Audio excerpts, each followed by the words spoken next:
scrap of a lad. Lord Scrumptious now watches us sweetly. He doesn't like when we're bad. He's chewing on part of the world. We can't reach the hole in his heart.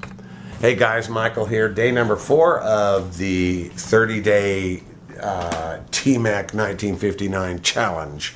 And the album I decided to pull out today, that it's one that I have I've had since it came out in, I think it was it was 2012 in the fall when it initially was released, I believe, and by a band who is one of my favorite bands of all time, Big Dipper, who were based in Boston and real active in the 80s.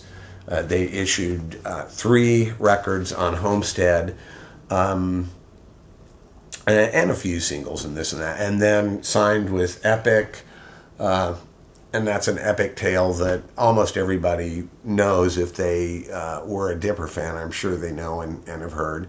Released one album on Epic titled Slam. That tanked. The band then tanked, and that was kind of the end of it, we thought. In 2005, Merge Records picked up a bit on a dare, as I understand, that Gary Walick had sort of dared the guy, the head of Merge Records, to do it. He said, you like them so much, well, why don't you release them? And he did. And there's a story as to how they got their hands on the original masters and all of that. I'm not going to go into all of that stuff. But Merge then reissued the first 3 records that had been released on Homestead, Boo Boo, Heavens, and Craps, as a 3 CD set that included also bonus record tracks from their early sessions, and then a whole CD called A Very Loud Array, that is all stuff that was post-Epic label recordings, studio recordings. The band was trying still to make a go of it. Nobody would touch them. Nobody wanted anything to do with them, and kind of rudely, even as though they'd been blackballed or something. I don't know what the deal was. And eventually the band just gave up within a year or so. Steve Missioner, the bass player, and one of the 3 major, because they were originally really a songwriting thing. That was what it was about. That was how Gary and Bill got together initially, and then Steve came in, and all of them songwriters. Steve left as soon as they were done touring for Slam. He was out, and he now lives on the West Coast and is a very happy man, as I understand it.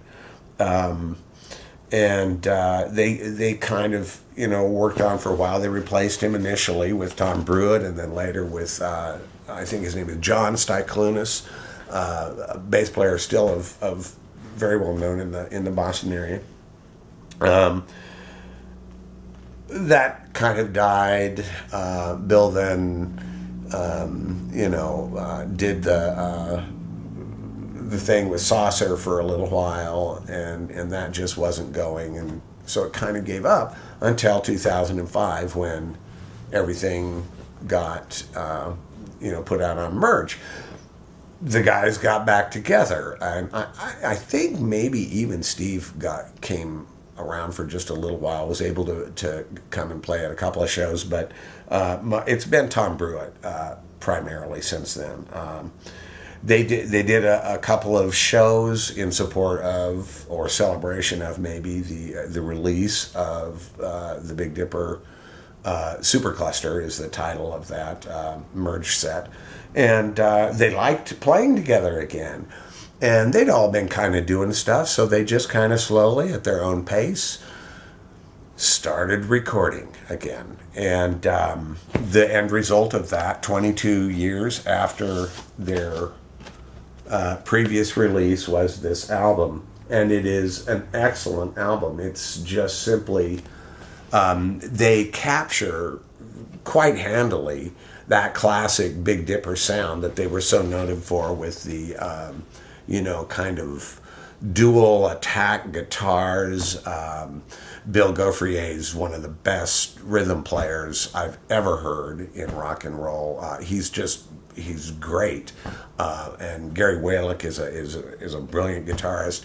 All of that, the playfulness that was there with the wordplay, the puns, the double entendres, and all these little things that they would do, and at the same time, it's very clear that this is a band who, has continued to live life and grow, and they aren't, stuck with some Peter Pan syndrome where they're trying to be the exact band that they were at that time. They incorporated new experiences. One of the newest things on this is the fact that Jeff Oliphant, who's a drummer that I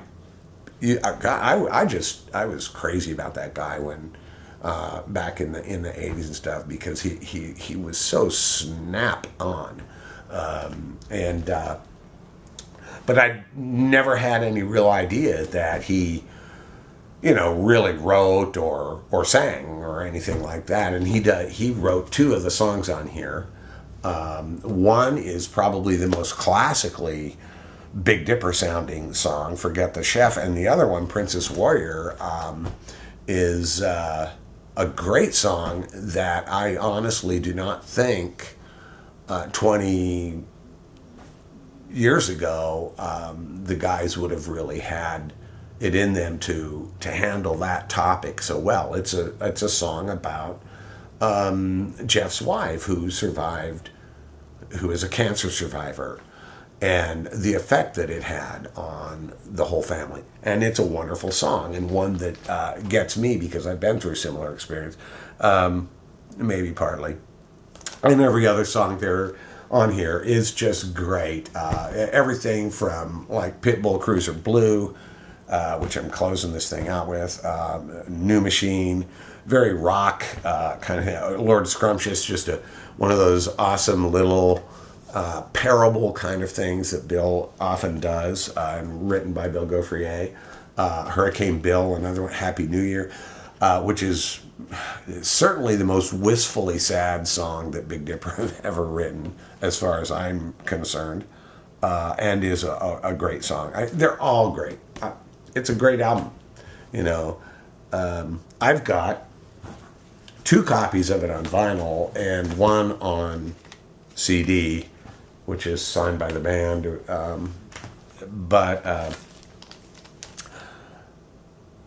Yeah, good stuff. I'm going to play it again a bunch more.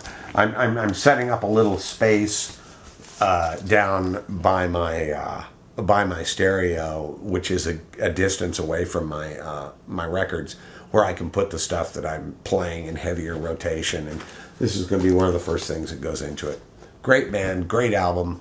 You ought to check it out if you haven't. And if you're not familiar with Big Dipper, and you like that college rock before Nirvana kind of thing, before the grunge of the 90s and all that, I highly recommend them. They are fun. They will put a smile on your face and a bounce in your step.